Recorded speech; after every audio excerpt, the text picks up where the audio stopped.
The call was brief. It lasted less than a minute. The caller did not report a crime. He did not report an injury. He did not ask for assistance. He reported an unlocked door. A commercial property, after hours, lights on inside. The dispatcher asked if anyone was visible. The caller said no. The dispatcher asked if there were signs of forced entry. The caller said, "Nothing obvious." The call was logged as a routine property check. A patrol unit was dispatched.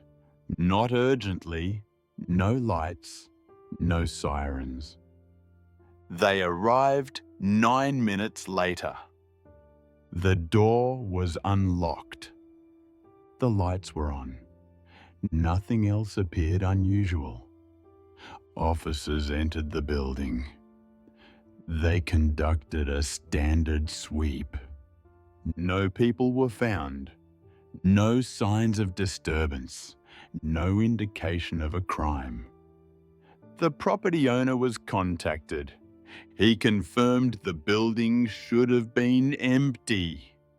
The report was closed as unsecured premises. 3 hours later, a body was discovered behind the same building, in a service corridor not visible from the street. The individual had suffered fatal injuries. Time of death was estimated to be earlier that evening, before the patrol unit arrived. At first, no connection was made. The initial call had not mentioned a person.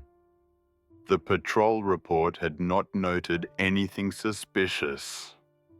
The discovery appeared unrelated. During a routine review, a supervisor noticed the address. It appeared twice in the system.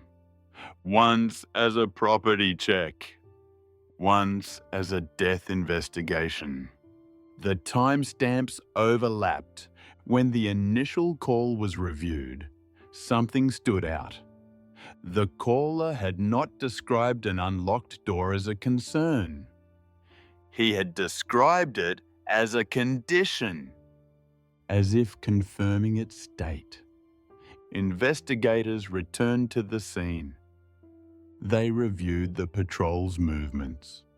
The officers had entered through the front. They had exited through the same door. They had not accessed the rear service corridor. However, their presence had changed the environment. Exterior lights had been turned on. Interior lights had been left on. Doors that were closed earlier were now open. Footage from nearby cameras was reviewed. Before the patrol arrived, the service corridor was dark. After they left, it was illuminated. That change altered what was visible. Investigators realized something uncomfortable. The patrol had not discovered the body, but they had changed the scene in a way that affected the timeline. The estimated time of death had been based on environmental conditions: temperature, lighting, air circulation. Those conditions had been altered by the patrol's presence. The forensic estimate was revised. The window of death widened. The suspect pool expanded. What had initially seemed like a narrow time frame was no longer reliable. The original call was reviewed again. The caller had not asked for help. He had not expressed concern. He had simply stated a fact. The door was unlocked. The lights were on. When analysts compared the call to the later discovery, A question emerged. If the patrol had not responded, the scene would have remained unchanged. The timeline might have been clearer. The call had not caused the crime, but it had influenced how the crime was understood. The caller was never identified.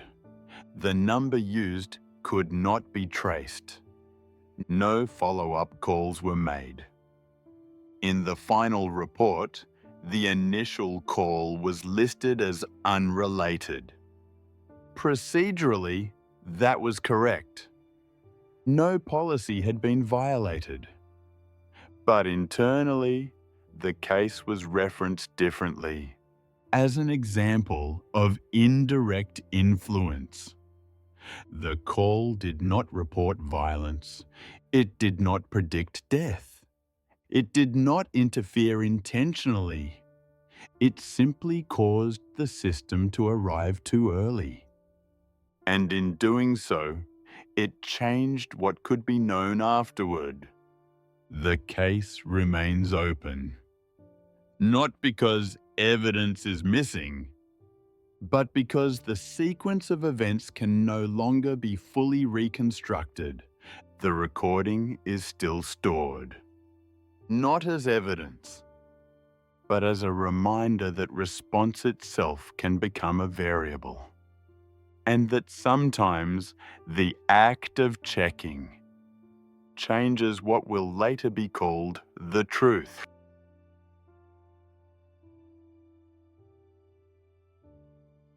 He stayed on the line after she died. She was already dead while the call was still connected. The dispatcher did not know that yet. Neither did the responding officers, but the line stayed open. The call came in at night. A woman reported that someone was inside her apartment. She spoke clearly. She gave her address without hesitation. Then she stopped speaking. There was no scream, no impact sound, no interruption. The audio did not go silent. Breathing continued. It was not hers. The dispatcher spoke into the line. No response. The breathing stayed close to the microphone, slow, even, controlled. The incident was logged as an open line with a reported intruder. Officers arrived 6 minutes later. The apartment door was unlocked. The woman was found in the living room. She had been stabbed once. There were no signs of a struggle, no overturned furniture, no broken objects. There was no forced entry. The weapon was not recovered. The medical examiner later estimated the time of death. It aligned closely with the call. She likely died less than a minute after she stopped speaking. What did not align was the duration. The call remained connected for more than 4 minutes after her death. At first, investigators assumed the phone had fallen. Open lines are common. Accidental calls happen. But the audio did not support that. The microphone was not muffled. There was no friction sound, no scraping, no movement across a surface. The breathing stayed steady. It did not shift in distance. It did not change pace. Dispatch records showed the call originated from the victim's phone. The phone was later found on the kitchen counter. Upright, undamaged, not dropped. The call had been placed intentionally. The person on the line never spoke, but he did not disconnect.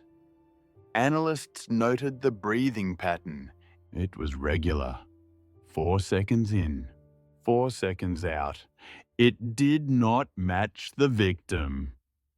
She had a documented respiratory condition. Even at rest, her breathing was inconsistent. The breathing on the recording was not. The first assumption was that the offender had taken the phone. But that created a conflict. If he had taken the phone, the call would likely have moved with him. The audio did not. If he had left the phone behind, the call should have ended sooner. It did not. During a second processing of the apartment, officers documented the area near the couch. A small object was recovered from the floor. A blue pin. Simple metal. It was listed as likely belonging to the victim. No usable prints were recovered. Days later, a detective listened to the call again with headphones. This time he heard an additional sound. A faint metallic click. It did not repeat rhythmically. It did not follow a pattern, but it occurred several times, always beneath the breathing. The detective returned to the evidence list. The pin was examined again. It was not decorative. It had a spring clasp. When pressed, it produced a soft click. The sound matched.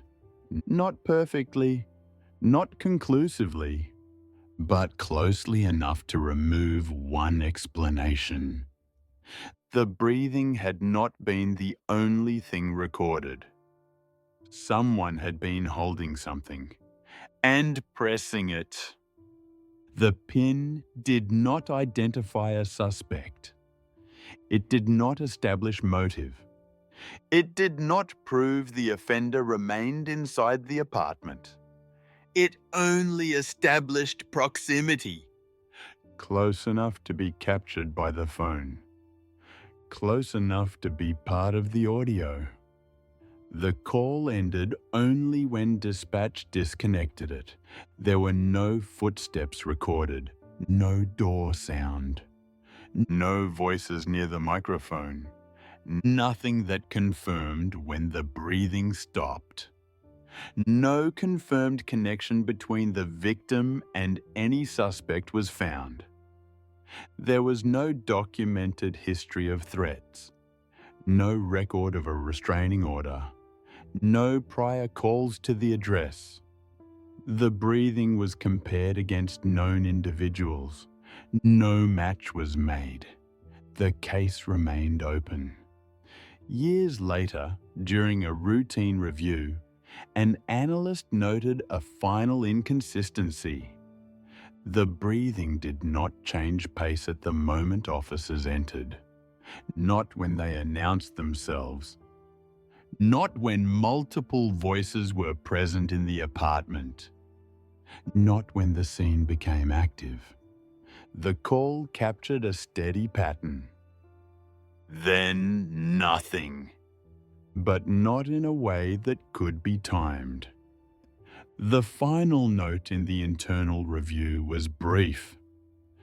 The line remained open longer than expected. The breathing was controlled. A small clicking sound was present beneath it. The pin was not recorded as significant evidence. It was stored, then later removed during an evidence audit. The call remains archived, not because it explains what happened, but because it documents a behavior that does not align with urgency. It was not panic. It was not searching. It was not escape. It sounded like someone standing still, breathing evenly, pressing an object in their hand, the same way people do without thinking when they are waiting.